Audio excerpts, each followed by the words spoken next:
स्थगन प्रस्तावाच्या सूचना आहे आपण आता जाहीर केलं याबद्दल अध्यक्ष महोदय, ज्या मंत्र्यांकडे जे खातं आहे ते मंत्री जर त्या चर्चा ऐकायला आणि त्याचं उत्तर द्यायला नसतील आणि दुसरेच मंत्री जर त्याची चर्चा ऐकणार असतील आणि उत्तर देणार असतील तर अध्यक्ष महोदय, त्या खात्याला आणि त्या प्रश्नाला विधिमंडळाचे सदस्य जे म्हणणं मांडतात त्याला न्याय ते देऊ शकत नाहीत. त्या विषयाच्यासाठी सभागृहात बसलेच नाहीत मंत्री त्या विषयाचे, तर अध्यक्ष महोदय कसं होणार? आणि म्हणून आपण जी नावं जाहीर केलेली आहेत, माझी पुन्हा आपल्याला विचार करा. हे मंत्री त्यांची जबाबदारी टाळतायत असा त्याचा अर्थ होतो. तरी त्या मंत्र्यांना त्या विषय, आता मुख्यमंत्री स्वतःचे प्रश्न होते तर स्वतः येऊन बसले, त्यांनी काही कोणाला डेप्युट केलं नाही.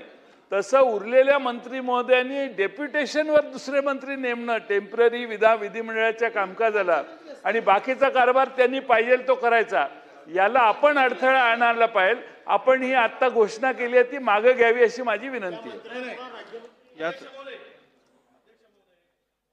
आपण ही प्रथा पूर्वी नव्हतीच. अशी प्रथा अजिबात आम्ही इतके वर्ष झालेत कधीच ऐकली ना. आता मागच्या 2-3 अधिवेशनामध्ये अशी नवीन प्रथा तिथून आपण बोलताय, आपण आदेश देताय ते आम्ही तो सर्वोच्च आदेश म्हणून मानतो. पण किती वेळा एखाद्या अपवादात्मक परिस्थितीमध्ये जर हे होत असेल तर ते मान्य आहे, किंवा ते बाहेर गेलेत किंवा नाही आहेत अनुपस्थित आहेत. अध्यक्ष महोदय, कुठल्या नियमात आहे की अशा पद्धतीनं पूर्ण सेशनभर लागू करायचं? म्हणजेच या सभागृहाला त्या खात्याचे मंत्री गांभीर्याने घेत नाहीत असा याचा अर्थ काय? इथे जे काही उत्तर दिलं जातं त्या उत्तराला कुठेच महत्त्व नसतो. एक तर जे मंत्री इकडे उपस्थित राहतात ते सुद्धा ज्यांच्यावर जबाबदारी सोपवली किंवा उत्तरासाठी त्यांना नेमलं ते तरी बसतात का पूर्ण वेळ? ते सुद्धा ऐकतात का? आणि मग उत्तर द्यायच्या वेळेस काहीतरी थातूरमातूर उत्तर देऊन त्याच्यावर आपलं समाधान करायचं, ही पद्धत कुठली आहे? म्हणजे ठीक आहे, बहुमत आहे, पूर्ण ताकद आहे, पूर्ण शक्ती एका बाजूला आहे, याचा अर्थ या सभागृहाला गृहीत धरून पाहिजे त्या पद्धतीनं काम करायची पद्धत जर अंमलात आणली तर याचं महत्व काय राहील भविष्यात? या सभागृहाचं महत्व काय राहील? आणि तुम्हाला सुद्धा या सर्वोच्च स्थानावर बसून, म्हणजे आम्हाला गृहीत धरले तर धरलेच, पण तुम्हाला सुद्धा गृहीत धरून चाललेला आहे आणि हे योग्य नाही. यावर अशा पद्धतीची पुढच्या कामकाजामध्ये यावर सुधारणा व्हावी अशी आमची आपल्याकडनं अपेक्षा. अध्यक्ष महोदय, ठीक आहे. या संदर्भात आपल्याला लक्षात येतं अध्यक्ष महाराज की मागच्या अधिवेशनामध्ये मुनगंटीवार साहेब आहेत तिथे सभागृहात.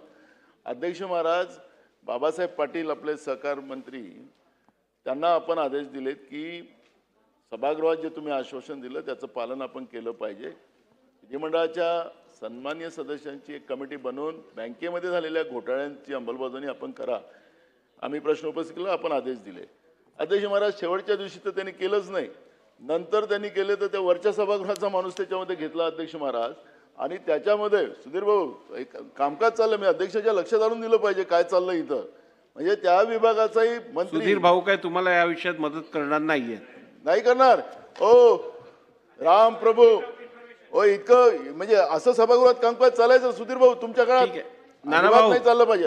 विषय समजला, आपण पुढे मला ऐका ना अध्यक्ष महाराज, मी तुम्हाला सांगतो अध्यक्ष महाराज, तुम्हाला हे ग्राह्य पकडते सरकार आणि आम्हाला तुमची काळजी आहे अध्यक्ष महाराज, आम्हाला तुमची काळजी आहे. आणि अध्यक्ष महाराज, तुम्हालाच हे ग्राह्य धरून चालत असतील तर मग तुमची किंमत शून्य लावत असतील अध्यक्ष महाराज, त्याची काळजी आम्हाला अध्यक्ष महाराज. आणि म्हणून आम्ही सांगतो अध्यक्ष महाराज, हे असे अनेक उदाहरण मी तुम्हाला सांगता येईल अध्यक्ष महाराज की मंत्री तुमचं सुद्धा ऐकत नाही, तुमच्या आदेशाचंही पालन करत नाही. मग आता बाबासाहेब पाटलांनी जे तुमचं आदेश पालन केलं नाही, तुम्ही काय ऍक्शन घेऊ शकता अध्यक्ष महाराज? ठीक आहे. काय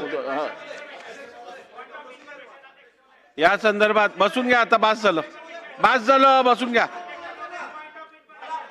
पॉइंट ऑफ इन्फॉर्मेशन कुठच्याही प्रकारची या सभागृहात आता मांडता येणार नाही. तुम्ही कार्यपद्धत या संदर्भातली आपण कार्यपद्धती यापूर्वी सांगितलेली आहे. तुम्ही सकाळी काय महत्वाचा मुद्दा आहे त्या संदर्भातली माहिती अध्यक्षांच्या दालनात सबमिट करावी. ती वाचल्यानंतर मी ठरवीन सभागृहात त्याचा उल्लेख करावा किंवा नव्हे.